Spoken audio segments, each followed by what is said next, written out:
All right, Rabbi, say good morning. Good morning. Let us begin. Baruch Hashem, a lot to do today. Begin by thanking our sponsors, the TALMUD sponsors, for the month of Tishrei. To thank Dr. Linda Weinberg, Sarah and Ricky Gratz, Julia, Rena and Eve, in loving memory of husband, father, Zayda, Dr. Paul Weinberg, Peretz, Moishe Ben Avram David. To thank Ayal and Sara Steinberg for dedicating the shurim this month in the zechus of refuah shelema for shulamis bas susha. To thank Adam and Yudit Ben Zev for dedicating the shurim this month in the zechus of all of our tefillos being miskabel. Our week of learning sponsors Greg and Rachel Levitan in commemoration of the first yahrzeit of Greg's mother, Esther Bas Herschel, and in honor of the incredible organization Renewal. To thank our Daf Yomi sponsors, Menachem and Susie Schoenfeld, in appreciation of the Kehila, Gobbie Cohn, Moishe Abramson, Avron Elbaum, the Baalei Koreh, Shani Topper, Ilana Levinson, Jon Kaplan, and all those who contributed their time and effort so that we can enjoy a truly inspirational and uplifting Yom Tov. Amen, amen. Now we'll say with that, let us begin. So we'll say, so we are picking up. Today's daf is Tzadik Gimel, 93, and I will say we left off at the Mishnah. So we'll say, so really incredible sugya today. Here we go, 93. Misha haya nasui shalosh nashim. Someone who is married to 3 women, umeis. No surprise there, right? So the Mishnah says as follows. So someone who was married to 3 women and he died. Now, now in this case over here, right, he died. Obviously, he's married to all 3 women at once and he dies. So what's the halacha? Now, this is a fascinating case. Kesuvos shelzu mana, v'shelzu masayim, v'shelzu shalosh meos. Now, each wife had a different value of a ksuva. So just for our purposes, let's call it again, the first wife has a ksuva of 100 zuz, second wife of 200 zuz, third wife of 300 zuz. Now, here's the problem. Ve'ein sham ela mana. Now, I will say now, the estate only leaves behind the mana. Leaves behind 100 zuz. So the shaila, of course, is, how do we go ahead and distribute the property? So what's the halacha? Cholkin b'shaveh. Ultimately, we just split up the 1 mana equally. So everybody gets 33.3 zuzim from the 1 mana that is left in the estate. Hayu shamasai. Never say now. Okay, so that's a basic case. 3 different ksuvas, 100, 200, 300. Only 100 zuz left in the estate. Take the 100 zuz, divide it equally between the 3 wives. Now, I will say a couple of important qualifications in this Mishnah. If you take a look at Rashi says, Shalzu mana, Shalzu mana, Shalzu masayim, almost right across in Rashi, Ushloshtam nechtemu biyom echad. Then I will say, this is a case of where all 3 ksuvas are dated on the same date. He married all 3 of these women on the same day. Now I will say, now again, it has to be that way, right? Because if it's not that way, then what's the halacha? Obviously, the earlier the ksuva, the earlier the claim. Right? So it has to, in other words, anytime we're talking about 3 women sharing equally in the pool of the estate, it must be that they were married on the same day. And I will say, now the truth is, remember, it doesn't actually have to mean he married them on the same day. It just means that the ksuva is dated on the same day. So remember again, you could construct a case where you have ksuvas dated on the same day, even if marriages happen on different days, but we don't have to get into that right now. The point that we have is, from a lien perspective, even though the value of the 3 ksuvas is different, 100, 200, 300, the date is the same for all of them, so therefore all of them effectively have the same lien, right, on the estate. Good. So cholkos b'shaveh, Rashi says over here, shari koach shloshton shaveh b'shibud maneh tibekulu ikamana. And I will say, when you read this, it sounds strange, right? That all three of them split the first mana. After all, again, we would assume that the one who has a ksuba of 300 should have a greater percentage, or at least a greater grip on. Here's what we're going to see is all of them have that same claim on the 100. That's really what happens over here. Because we will say, since all of them share a common denominator, that's what? They all have a ksuva, that's what? That is worth at least 100. So therefore, in that first 100, right, both wife 1, 2, and 3 all have the same claim. Okay, good. Therefore, they split that first 100 equally. Hayusham asayim. What happens if there's 200 zuz in the estate? So same case. Ruvain married to 3 women, right? Wife 1, wife 2, wife 3. And therefore, again, but this case, same case. Wife 1, ksuva of 100. Wife 2, ksuva of 200. Wife 3, ksuva of 300. And now there's 200 zuz left in the estate. So what's talacha? So the Gemara says, Shalmana noteles chamishim, shamasayim, v'shal shlosh me'os, shlosha. So we'll say, interestingly enough, the way this will work is like this. Wife number 1 gets 50 zuz. Wives number 2 and 3 both get 75 zuz apiece. 75 zuz apiece. The Gemara will go through how we arrive at these numbers. So the Gemara says, good. Shlosha shalzav. Good. Hayu sham shlosh meos. What happens? So we'll say, so again, so case 2, there's 200 zuz in the estate. If there's 200 zuz, wife 1 gets 50, wives 2 and 3 get 75 each, for a total of 200. Again, we'll discuss how we get to those numbers. Hayu sham shlosh meos. What happens now if there's 300 zuz in the estate? We'll say, same case. Wife 1 has a ksuva of 100, wife 2 a ksuva of 200, wife 3 a ksuva of 300, and now again there's 300 zuz in the estate. What's talacha? Shamana no teles chamishim. So the wife who has a ksuva of 100 zuz, she ultimately gets 50 zuz. She gets her 50 zuz. V'shamasayim mana, the wife who has a ksuva of 200 zuz gets 100. V'shal shlosh me'os shisha shel zav. And the wife who has a ksuva of 300 zuz, she collects 150 zuz from the estate. So in this case, the distribution will be 50, 100, 150. V'chein gimel, so we'll say, so those are the halachas.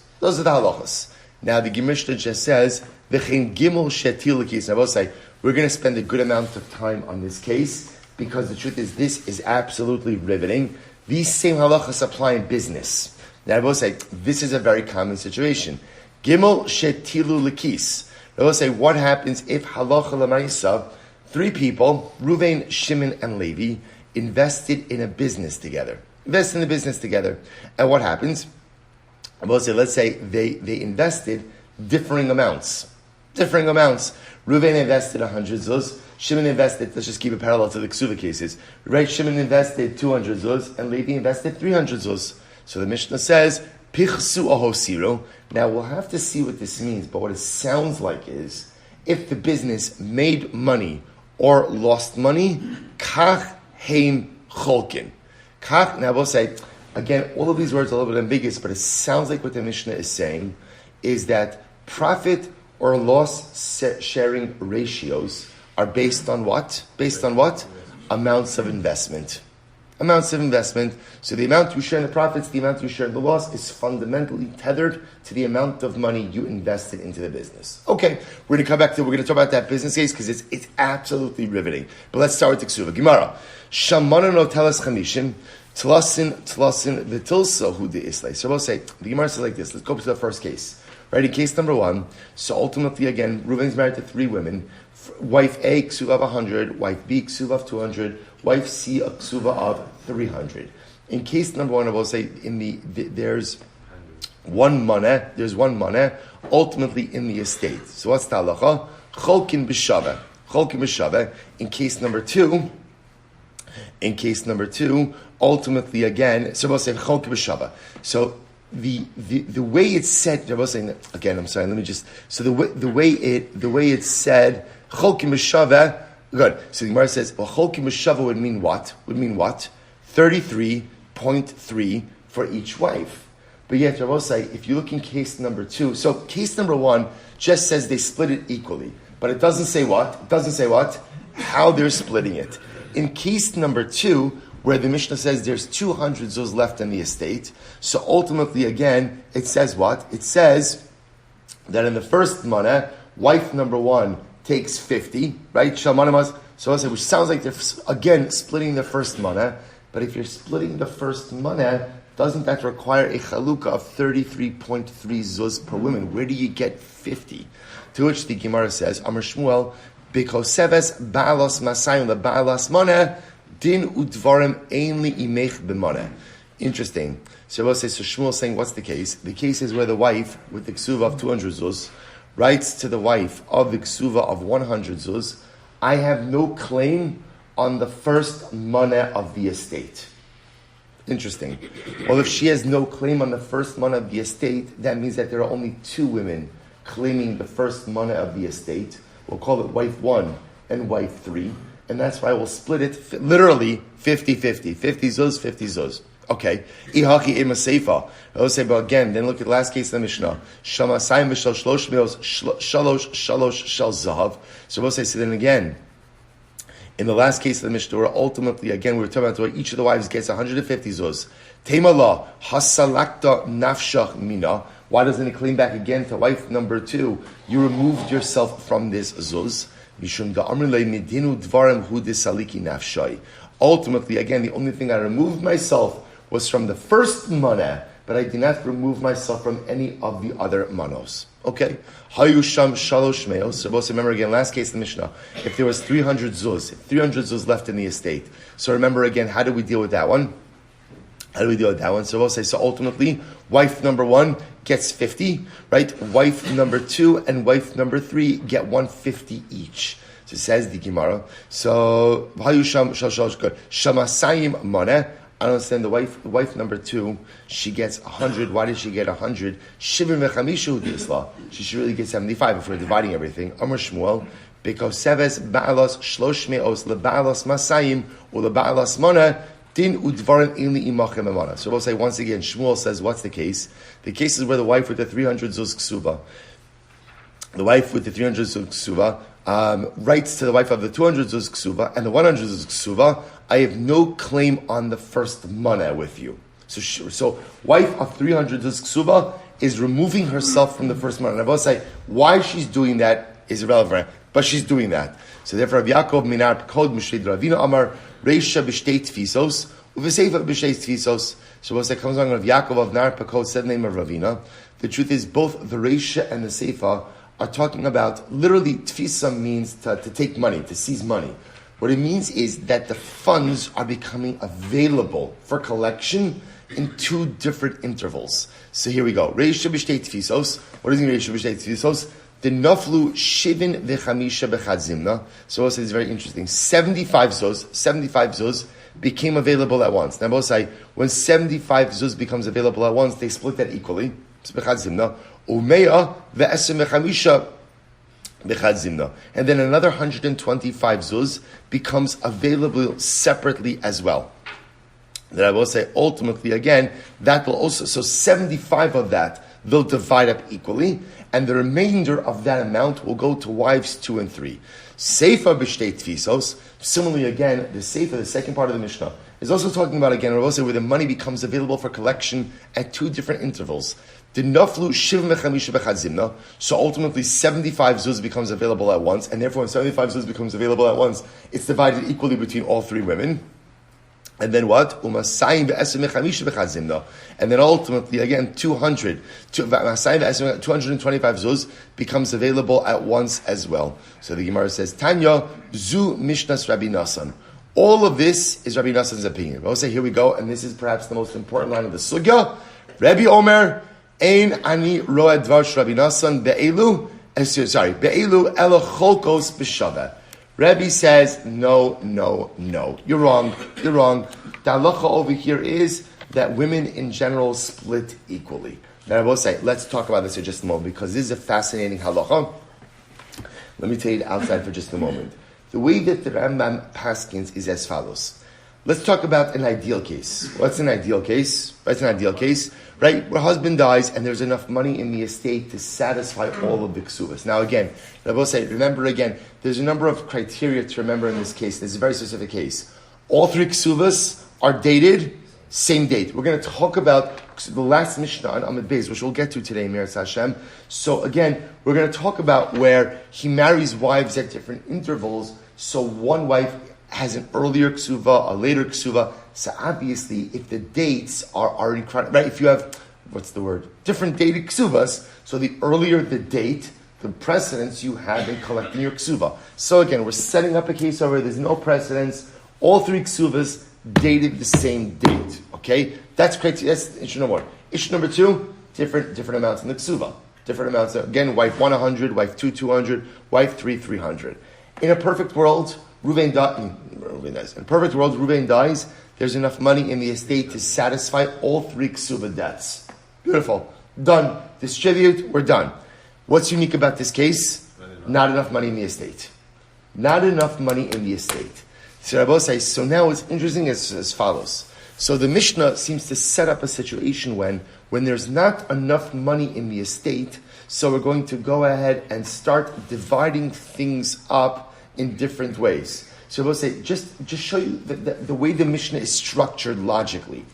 The way we look at money is we look at it in units of 100, because that's the way the Mishnah is set up. So you've got a first case is an estate that has 100 zuz, second case is an estate that has 200 zuz, third case is an estate that has 300 zuz. And I will say, when we look at that, we look at each zuz and see what level of claim do each of the women have on the zuz. So for example, on the first 100 zuz, who has a claim on the first 100 zuz? Who has that claim? All of them. Right? Because remember, again, everyone has a minimum ksuva of at least 100 zuz. When you work your way up, who has a claim on the second 100 zuz? Wives 2 and 3. Right? Who has a claim on 300 zuz? Right? You're the only wife 3. So when you look at it that way, I will say that's how the Mishnah is approaching it. So we work through this whole sugya. And that's why the Mishnah has to kind of come up, because the numbers don't really work if that's how you look at it. That's how the Mishnah comes up with these ideas. No, we're talking about a case where wife number 2 said to wife number 3, wife number 2 said to wife number 1, I have no claim on the first 100. So she's removing. So comes along Rebbe and says, stop. That's not how distribution works. If there's enough money in the estate to pay out all the ksuvas, fantastic. The moment there's not enough money in the estate to pay for the ksuvas, the default is split equally. And I will say that's how you pass halacha l'maisa. So therefore, again, in a case like this, where you have 3 wives, right? One is owed 100, one is owed 200, one is owed 300. So halacha l'maisa, Reuven dies, there's 300 zuz left in the estate, 100 zuz per wife. That's what we're going to do. We're not going to start getting into figuring out hundreds of, because we'll say essentially we can't look at an estate like that. We just look at the estate as a whole. No, there's not enough money to satisfy the debt. Split everything equally. That's the halacha l'maisa. Next. So I will say, so now let's see the impact of this on business. Because on business, this is a really riveting case. Take a look. Remember again, what the Mishnah said, let me see, I don't think I printed this. Okay, I'll look it up. Good. What the Mishnah said, I will say, was as follows. So the Mishnah says, so too, you have 3 people, 3 Reuven, Shimon, and Levi, who put money into a pot for business. So the lashon of the Mishnah was what?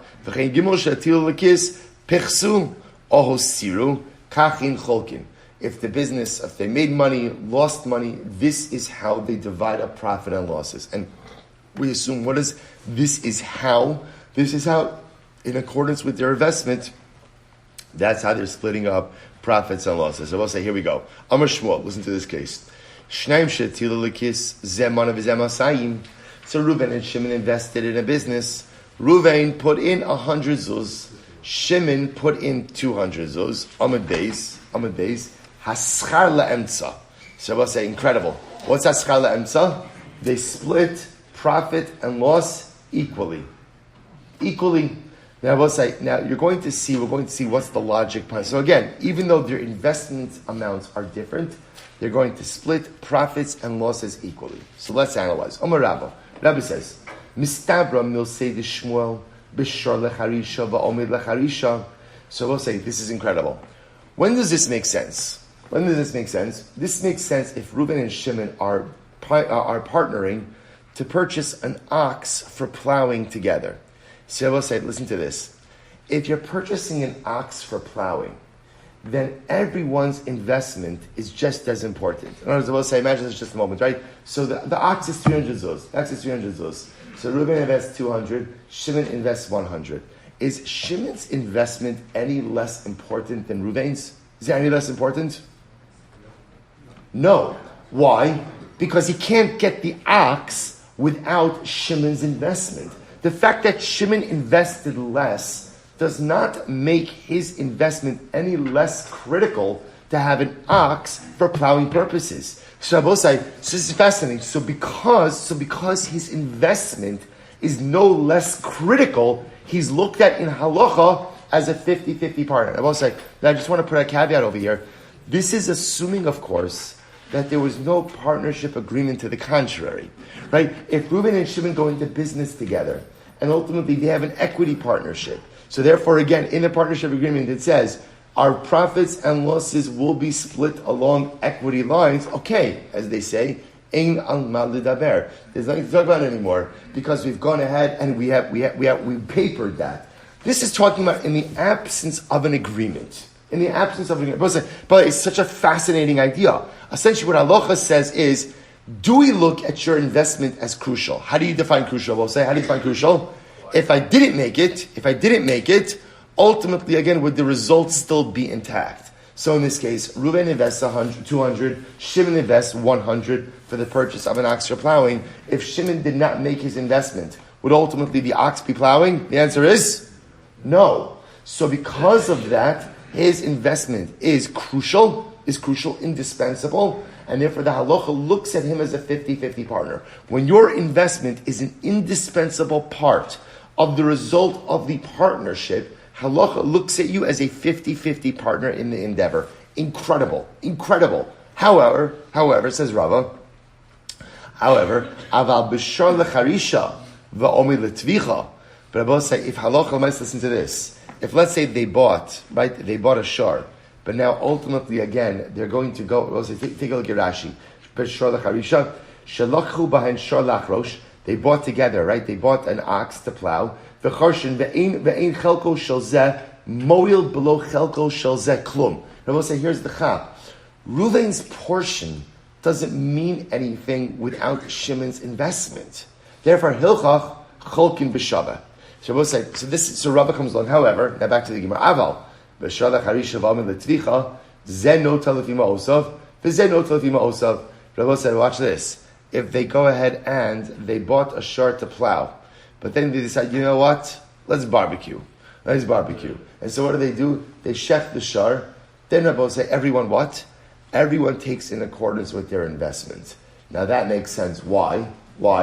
Because here you're literally physically dividing up the animal.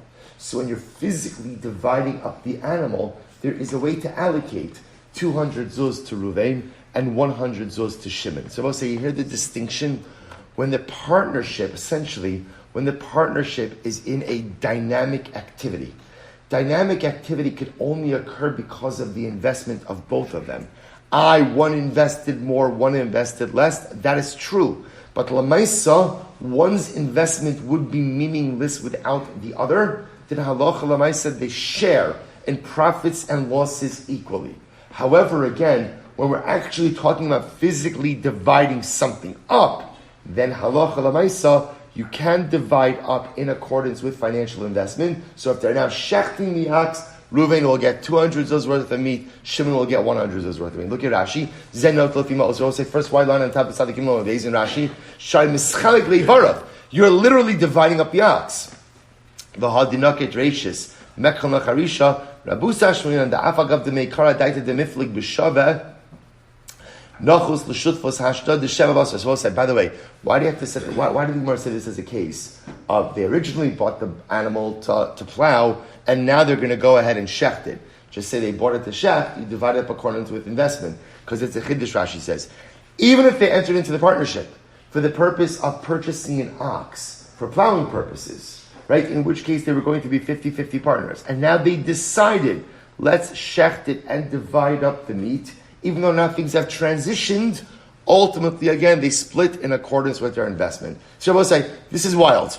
This is absolutely wild. So here we go. So let's just review this idea. So Shmuel comes along and says, Reuven and Shimon are investing money in a partnership, right? Reuven 200, Shimon 100 to purchase an ox for plowing purposes. The ox now generates income. How do they show? What's the profit sharing agreement? 50-50. Why? So Rab explains why. Why? Because halacha l'maisa, even though they invested different amounts, Ruvain's higher investment would be meaningless without Shimon's lower investment. Shimon's lower investment would be meaningless without Ruvain's higher investment. Therefore, again, because they are both indispensable partners in the dynamic activity of the ox, they share in profits and losses 50-50. But says Rabbah, if they're actually going to shecht the animal and literally divide up the animal, pieces of the animal, then in that case, halacha l'maisa, they will divide up in accordance with their investment. Incredible. Rav Hamnuna argues. Rav Hamnuna Amar, no, afilu shar lecharisha va'omer letvicha haschar le'emtza. So it says pretty wild. Rav Hamnuna says it's not true. Even if they're going to shech the animal, ultimately, again, they go ahead and they divide up the animal equally. Pretty incredible. So we'll say, so this is the machlokes. So here we go. So meisvei, let's analyze. So shnayim she'etilu lekis zemana v'zemasayim haschar le'emtza. So what's now the Gemara quotes our Mishnah. And what did our Mishnah say? Two people invest money into a business, Reuven and Shimon, right? And ultimately, Reuven invested 100, Shimon invested 200. Okay, I was reversing it. What's the halacha? Haschar le'emtza. So we'll say, what does it mean haschar le'emtza? So literally, again, profits are split down the middle. My love, b'shar lecharisha va'omer letvicha v'tiyufta d'rabba. They will say, are we not talking about a case where they originally purchased an ox for what purpose? To go ahead and plow, and then they decided to shecht it. So now I will say, now they're literally dividing up the animal, and yet still, what does the Mishnah say? The Mishnah says ultimately again haschar le'emtza. I'm sorry, the Brisa says haschar le'emtza, which means that they're dividing it up equally, even if what? Even if they're shechting it, that refutes Rabbah's position, seems to side with Rav Hamnuna's position. No. We're talking about a case where they bought an ox for plowing purposes, and the ox is going to be used for plowing purposes. That's the case where they will split all profits and losses right down the middle. Aval, but I will say, if they bought an ox for plowing and then decided to shecht it, what's the halacha? Zeno telefima osav, v'zeno telefima osav. Everyone takes literally in accordance with the amount of money that he's invested. Okay, says Gemara, if that's the case, adetoni seifa. I will say, let's look at the end of that brisa. And what does the end of the brisa say? Lokach zeh b'shalo v'zeh b'shalo. I will say, it's another interesting case, another interesting partnership case. Let's say Reuven went ahead. Look at Rashi. Lokach zeh b'shalo shvarim b'ri'im b'masayim v'zeh b'shalo shvarim kechushim b'mara. We'll say, watch this case. Reuven went ahead and bought with his own money healthy oxen for 200 zuz. Shimon bought with his own money, so weaker oxen, thinner oxen for 100 zuz. Okay, v'nis arvu. And I will say, it's great. What does nisarvu mean? Right? Nisarvu means they made a partnership. Right? You think it means like they got mixed up. No, they made a partnership. So I will say, so they decided to make a partnership of all of their oxen. Oh, so what's the halacha? Zeno telefima osav, v'zeno telefima osav. Ultimately, so I will say, in that case, Ruvain. So then the partnership agreement is everyone shares in profits and losses in accordance with their investment. If that's the case, I will say, liflog v'lisnei b'didei. Why do you don't even bring in this case, but rather again splice the Reisha case? How so? When is this so that ultimately halacha l'maisa, everyone splits equally? So the Gemara says, when is that so? B'shar lecharisha v'omer lecharisha.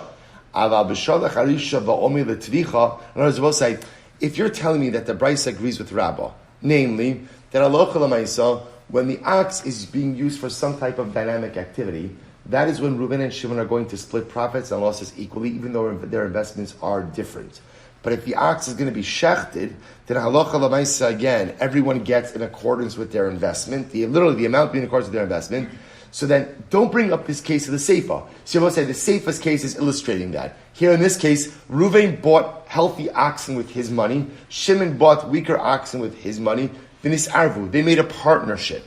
Then the Brisa says, in that case, profit and losses are shared in accordance with investment. Why do you have to introduce a new case? If you want to illustrate a case of profit-loss sharing in accordance with investment, just say like this, Ava b'shar lecharisha v'omer letvicha Zen no talafi ma'osav, v'zen no talafi ma'osav. Just say that halacha l'maisa, when they're actually shechting the animal, then in that case, halacha l'maisa, everyone takes in accordance with their investment. To which the Gemara says, Hachinami Kamar. That's what it means to say. When is it so that Reuven and Shimon split equally, even though their investment amounts differ? B'shor l'charisha v'omi l'charisha. I will say it's a case ultimately again of what? Of an ox that was purchased for plowing and is being used for plowing. So we'll say, so again, we're going now with Shmuel and Rabba's understanding that halacha l'maisa, when Reuven and Shimon are investing differing amounts, but what they're using the shor is for some type of dynamic activity, which obviously could not have happened without the investment of either of them, then what? Then halacha l'maisa, they split the profits and losses equally. Because halacha says, since the result cannot have happened without either of their investment, they're looked at as 50-50 partners. However, nasa kimisha lakach zeh b'shalo v'zeh b'shalo v'nisarvu. I'm sorry. Aval b'shalo. Sorry. So b'shalo chavisha v'chavisha. Aval. So that's when they split equally, when they're purchasing an ox and using an ox ultimately for plowing. However, aval b'shalo chavisha v'omer l'tvicha. Listen to this. If they went ahead, Reuven and Shimon, so we'll say same case. Reuven invested 100, Shimon invested 200. Now originally they bought an ox for plowing purposes. However, v'omer l'tvicha, but now they're going to shecht it. So what's the halacha we'll say in that case? Na'aseh kimisha lakach zeh b'shalo, v'zeh b'shalo, v'nisarvu. That is, so the shechita case is similar to a case of Reuven bought his own herd, Shimon bought his own herd. They went ahead and they combined their resources into a partnership. In that case, profit and losses are split in accordance with investment. So the shechita case is like that case, and in the shechita case also, if they're literally slaughtering and dividing up the animal, they will go ahead and split it according to investment. The Gemara says, "Zeno telefima osav, v'zeno telefima osav." Everyone takes in accordance with his investment. Incredible. So right now, where the Gemara is holding is Rav and Shmuel are understanding this. Let's just clarify. Rav and Shmuel are understanding that halacha l'maisa, Reuven and Shimon go into business with each other, partnership, they invest differing amounts. So how do we split profits and losses? So the Gemara essentially says it depends. Rabba and Shmuel, what does it depend on? If they're investing in something which produces a dynamic result. A good example of that would be plowing ox, where again, the result could not have happened without the investment of both parties. Therefore, in the absence of a stipulated agreement, they share in profits and losses equally. However, halacha l'maisa, we'll see what the halacha l'maisa is. However, when ultimately, again, they have invested in an animal and we are quite literally physically dividing up that animal. Like now, we invested in a shar, we're going to shecht that shar. How do you go ahead and divide up the meat? In accordance with actual investment. That's what the Gemara is holding right now. Now again, that's in contrast to Rav Hamnuna, where Rav Hamnuna says, no, in every partnership, the default is 50-50, unless otherwise stipulated, even if you have differing investment amounts. Okay, so let's finish this up. So the Gemara says, Tanan, v'chein shlosha shetilu lekis, pichesu oho siru. So we'll say again, remember, what was our Mishnah? Let's go back to our Mishnah. What did I say in our Mishnah? 3 guys, Reuven, Shimon, and Levi, all invest in a partnership, pichesu oho siru. And Rabbi said, we are assuming that the case of partnership in the Mishnah is parallel to the case of the Kesuva in the Mishnah. Right? In the case of Kesuva, the Mishnah, what did you have? You had 3 women, 3 different Kesuvos. So therefore, what are we automatically assuming? What are we assuming? They're talking about a case of 3 guys, 3 partners, Reuven, Shimon, Levi, all of them investing differing amounts. And now what happens? So Pichso, Siru, the business, right, either appreciates or depreciates. Kach hein cholkin. Ultimately, again, this is how they divide up the estate. So the Gemara says, "My love, pichsu mamish, hosiru mamish." So we'll say, does it not mean that literally the estate made money, the estate lost money? And then we'll say, it sounds like from the Mishnah that how do they divide profits and losses according to their investment? Because we'll say, remember again, the Mishnah's view on Kesuva was how do you pay out Kesuva in accordance with the value of the Kesuva. So the Mishnah sounds like it's paskening, like, right, that the Mishnah is paskening that when they invested differing amounts into the estate, that's how they share in profits and losses. We'll say, this is incredible. No. Lo. Hosiru zuzi chadati hichsu astira ditunisa. We'll say, this outside, they won't see this. This is absolutely riveting. So you must say like this. No. What does it mean when it says it appreciates? The money of the partnership is still there. What it means is they were able to exchange the money for the partnership into better, higher level currency. That's what it means, hosiru. In other words, they didn't make more money. It's just the same money that has transformed into a higher level of currency. Or I will say, for that matter, halacha l'maisa, when it says they lost money, it doesn't mean they lost money. Just the currency which they have was devalued and is usable for nothing other. So astiro dutunis rabosai means it used to. Well, let's take a look at Rashi. Susie Chadati, Rashi says shematilin zuzim yishanim v'nasnu ba'an ad shenasu chadashim. So rabosai, they took the original partnership capital, and was able to transform that very capital into newer currency. V'yotzin heim botza hilcha cholkin lefi hamos d'cholchad ma'diyav shakel. So rabosai, listen to this. This is incredible. What's the case here? Reuven and Shimon and Levi all invested money. Reuven 100, Shimon 200, Levi 300. Okay. So we'll say now they have zuzim. Let's say through a series of transactions, they were able to upgrade the nature of the currency. Now we'll say, in that case, everyone shares in that currency in accordance with the proportion of their investment. What's the logic of that? What's the logic? Because it's the same investment capital. In other words, we'll say, let me give you an example. Imagine the following scene, right? Reuven and Shimon and Levi, it's very exciting. Reuven, Shimon and Levi come, right? They decide, sitting in the sukkah, let's do business. You're allowed to transact business in the sukkah also. Should do everything in the sukkah. So we'll say, so what happens? Not invented. Right? So Reuven goes ahead. So they all sit down at the table on Chalamayit, right? Reuven puts 100 zuz down. Shimon puts 200 zuz down. Levi puts 300 zuz down. They make a l'chaim, mazel tov to the new partnership. Reuven says, you know what? I had a change of heart.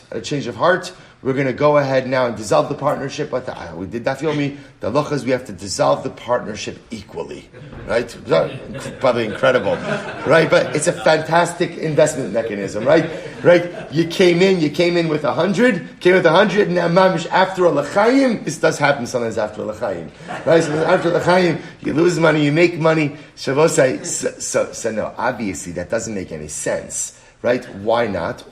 Because halacha l'maisa, we're going to go ahead now and what Rabbi say? We're going to go ahead and divide up. In other words, when the partnership capital is there, so ultimately everything is divided in accordance with the actual capital. Everything is divided in accordance with the actual capital. So therefore, again, halacha l'maisa. So right, in other words, if the capital itself is extant, everyone goes ahead and divides up equally. So therefore, the Gemara suggests as follows, that in this case over here, where they took the partnership capital and simply did what? Upgraded the actual capital, nothing's been transacted with the estate, with the partnership. So therefore, everyone shares in their amounts equally. So because everyone shares in their amounts, good. Similarly, we'll say if the currency that they were using was devalued, everyone goes ahead and shares in that capital equally. So we'll say, so that's why the Mishnah is not a raya. The Mishnah is not a case where the actual partnership capital is still there. Nothing's been done. So if nothing's been done, everyone shares in accordance with their actual partnership investment. So we'll say, that's how the sugya ends. By the way, the example of the capital being devalued, I will say, if you look at Rashi says, Istari ditsunisa, shenifsala hamatbea ve'ein yotzeit spotza. So we'll say this is talking about a case where halacha l'maisa, that the currency used was devalued, and I will say sometimes currency, when it's devalued, all it becomes usable for is to put on the wound of a foot. So apparently, again, I guess some of the properties of the coin have certain healing, curative abilities. So the currency was devalued. All it's used for is for a wound. So good. So we'll say, so I'll share with you something amazing. Sorry, I meant to print it out, but I didn't. Let me just pull it up here quickly, if I have it quickly, because it actually is a fascinating Shulchan Aruch. Shabbos says, so now listen to this. So the Shulchan Aruch Paskins, this is in Choshen Mishpat. You can see in Choshen Mishpat, Simen Kuf Ayin Vav, Sif Hey. Shabbos, here we go. Because no, this is an incredible halacha. Hashutfin Shetilu Lekis. Shabbos, here we go. So partners go ahead and invest. They invest in a property, or they invest in a partnership together. Zemane v'zemasayim v'zeshin. Shabbos says, so again, Reuven's investing 100, Shimon's investing 200, Levi's investing 300. Or Reuven, Shimon, Levi. Good. Right? So what happens? Shabbos say, v'nisasku kulam mamon stam. Shabbos say, again, the Shulchan Aruch points out, no partnership agreement. No partnership agreement. Because obviously if there's a partnership agreement, there's nothing to talk about. Upichsu ohosiru. And now they go ahead and either, right, it appreciated, depreciated. Finish to the what's the halacha? So the Gemara says, so hapechet, haschar o hapeches beinehem b'shove lefi minyanam v'lo lefi mos. They both say, we paskin halacha l'maisa, we're going to see like Rav Hamnuna, that in the absence of a stipulated partnership agreement, ultimately, everything, all profits and losses are split equally among all of the partners. We do not look at the investment capital. Rather, halacha l'maisa, it is split in accordance with just 50-50. 50-50. So the Gemara says, listen to this, get ready. Let's say this is true, we pass like Rav Hamnuna. So whether they're purchasing a shar for plowing purposes, or they're purchasing a shar ultimately again for slaughter purposes, in the absence of a partnership agreement, the halacha is that what? We split everything equally. So everything equally. So however, however, fine.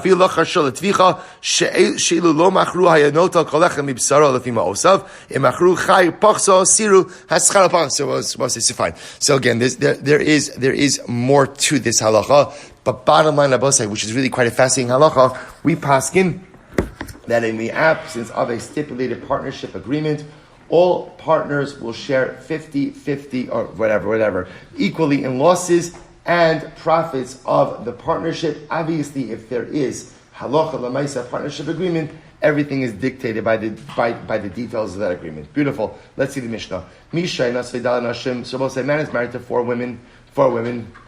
Apparently there was tchias hamesim since the last Mishnah.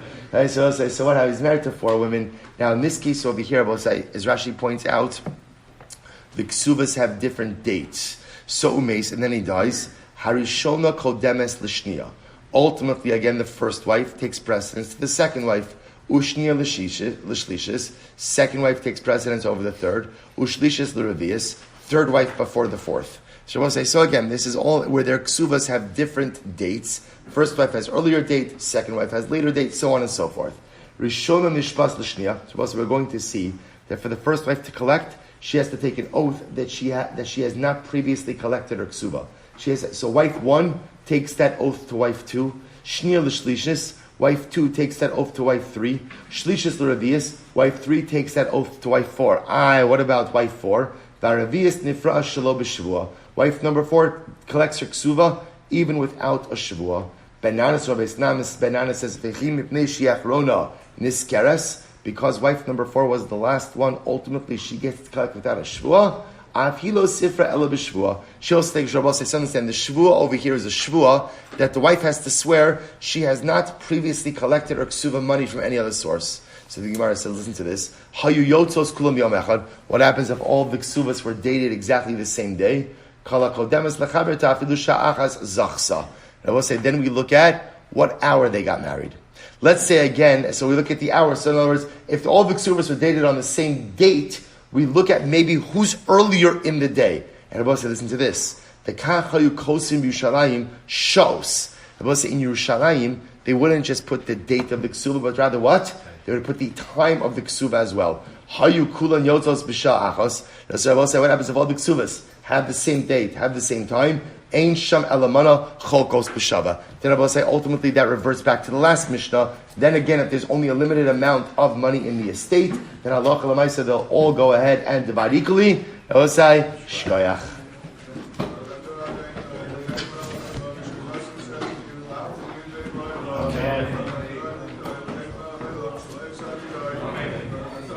You'll put someone else on. For sure.